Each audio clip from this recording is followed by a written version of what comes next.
لە باوکەوە بۆ کوڕ بەهێش حسابێک بۆ پێگەی کۆمەڵایەتی مامۆسایانی ئاینی لە باوکەوە بۆ کوڕ دەیانهێن و دەیانبەن و کۆبوونەوەیان پێ دەکەن و داوای بانگەشەیان لێ دەکەن.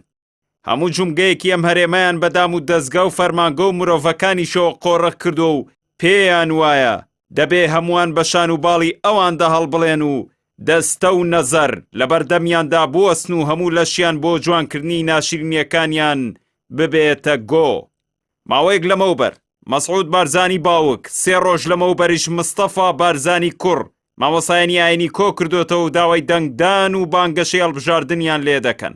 زۆر دڵنیا نین لەوەی چیان پێوتون بەچی بانگەشەیان بۆ خۆیان کردووە، بەڵام حتمەن باسی شکستی حکومڕانی قەرزی 10 ملیار دۆلاری کەڵەکە بوو لە دەستدانی نیوەی زیاتری خاک، موچەی خورا و پاشەکەوتکرا و لێبڕاوی زیاتر لە 1 دەی ڕابردوو، بێ ئاوی لە هاوین و لافا و خنکانی هاوڵاتی لە زستان کارەبای مۆلیدەیان نەکردووە.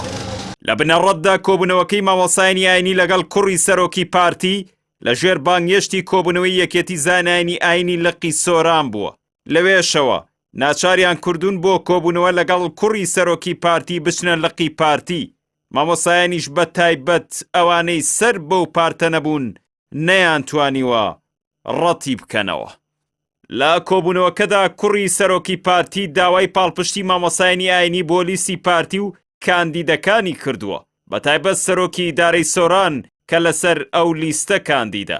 هەر مامۆسایەکی ئاینیش لە کاتی هاتنە دەرەوەی لە هۆڵی کۆبوونەوەکە بڕی 2 ملیۆن دیناری لە نێو زەرفێکدا پێدراوە.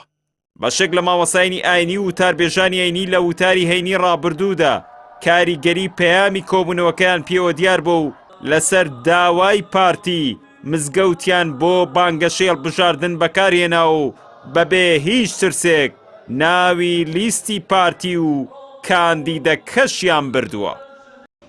دین نابێت تێکەڵاوی سیاست بکرێ. هەر کاتێک دین تێکەڵاوی سیاست کرا ئەو دینە ناشیرین ئەبیت. لێ مەگەڕێن دینتان ناشیرین بیت.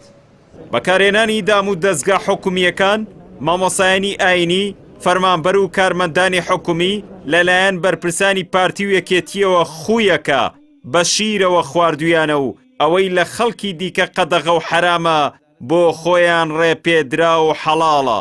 مزگەوت و قوتابخانە و مامۆستا و فەرمانبەر و مامۆسای ئاینی و دادوەر و وەزیر و هەر چیەکیان بوێت بۆ ئامانجی حیزبی بەکاری دەهێنن.